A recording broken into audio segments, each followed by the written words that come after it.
नमस्ते दोस्तों। क्या आपने साइलेंट ले ऑफ्स के बारे में सुना है? आइए जानें कि ये वास्तव में क्या हैं। साइलेंट ले ऑफ्स तब होते हैं जब कंपनियां परोक्ष रूप से कर्मचारियों की संख्या घटाती हैं। न कोई बड़े पैमाने पर छंटनी होती है, न कोई सार्वजनिक घोषणा, बस धीरे धीरे कर्मचारियों को हटाया जाता है। सोचिए, कॉरपोरेट दुनिया कितनी चालाक हो गई है कि लोगों को रणनीतिक रूप से बेवकूफ बना रही है। यह प्रवृत्ति तेजी से बढ़ रही है और सभी उद्योगों में एक बड़ी समस्या बनती जा रही है। घंटे कम करना, कर्मचारियों के काम के घंटे घटा दिए जाते हैं, जिससे उनकी आय पर असर पड़ता है। जिम्मेदारियां हटाना, कर्मचारियों से महत्वपूर्ण जिम्मेदारियां ले ली जाती हैं, जिससे उनका काम महत्वहीन हो जाता है। प्रमोशन न देना, योग्य होने के बावजूद कर्मचारियों को प्रमोशन नहीं दिया जाता। काम का माहौल खराब करना, एक नकारात्मक और तनावपूर्ण कार्य वातावरण बनाया जाता है, जिससे कर्मचारी खुद ही नौकरी छोड़ने पर मजबूर हो जाएं। कुछ कंपनियां कर्मचारियों को प्रदर्शन सुधार योजनाओं, परफॉर्मेंस इंप्रूवमेंट प्लान पर डालकर और उन्हें धीरे धीरे अपमानित करके बाहर निकालने का लक्ष्य बनाती हैं। सबसे बुरा हिस्सा यह है कि लोगों को बेंच पर रखा जाता है और कुछ दिनों या महीनों में परियोजना प्राप्त करने का अल्टीमेटम दिया जाता है कि अगर वे ऐसा करने में असमर्थ रहते हैं तो उन्हें नौकरी छोड़नी पड़ेगी।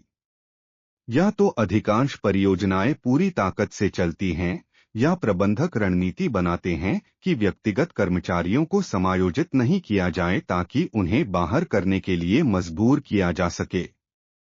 कंपनियां ऐसा क्यों करती हैं? एक, बदनामी से बचना। सार्वजनिक रूप से छंटनी करने से कंपनी की छवि खराब हो सकती है। साइलेंट ले ऑफ से वे बिना किसी नकारात्मक प्रचार के कर्मचारियों को कम कर सकते हैं। दो, कानूनी मुद्दों से बचना। कुछ कंपनियां इस प्रक्रिया का उपयोग कानूनी आवश्यकताओं और मुआवजा कानूनों से बचने के लिए करती हैं। तीन, सेवरेंस कॉस्ट बचाना। खुले ले ऑफ से बचे कर्मचारियों में डर और अनिश्चितता फैल सकती है।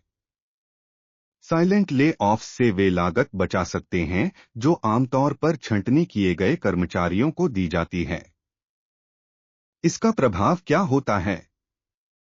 साइलेंट ले ऑफ्स कर्मचारियों पर भारी मानसिक और भावनात्मक बोझ डालते हैं। इससे उनके मनोबल पर असर पड़ता है, वे अपनी नौकरी की सुरक्षा को लेकर अनिश्चित रहते हैं और एक विषाक्त कार्य संस्कृति में काम करना पड़ता है। इसके अलावा यह प्रक्रिया कर्मचारियों के कॉरपोरेट दुनिया में विश्वास को भी नुकसान पहुंचाती है। वे हर दिन यह सोचते हुए काम पर आते हैं कि कल उनकी नौकरी सुरक्षित होगी या नहीं। कई बार लोगों को कोई अवसर नहीं मिलता क्योंकि उन्हें इस्तीफा देने के लिए मजबूर किया जाता है और बाजार में ऐसा प्रतीत होता है जैसे उन्होंने स्वेच्छा से अपने इस्तीफे दिए हों, जिससे उनके ऊपर एक काला धब्बा लग जाता है। कई लोगों को बहुत लंबे समय तक नई नौकरी नहीं मिलती, जिससे उनका करियर खराब हो जाता है। साइलेंट ले ऑफ से कैसे निपटें? एक, अपना रिज्यूमे अपडेट रखें। अगर आपको संदेह है कि आप साइलेंट ले ऑफ्स का शिकार हो सकते हैं, तो अपना रिज्यूमे हमेशा तैयार रखें। दो, नेटवर्किंग करें। नए अवसरों के लिए अपने पेशेवर नेटवर्क का उपयोग करें। तीन, सक्रिय रहें। नई नौकरियों की खोज में सक्रिय रहें और खुद को विभिन्न कौशलों में उन्नत करें। भारत में साइलेंट ले ऑफ्स की स्थिति।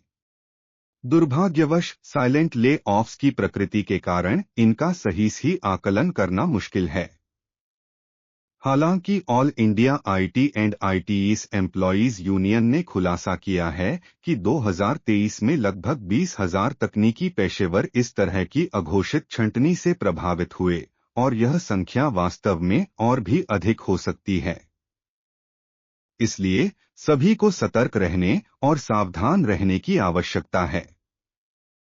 यह समस्या और भी बढ़ती जा रही है क्योंकि यह कंपनियों के लिए सुरक्षित उपाय है।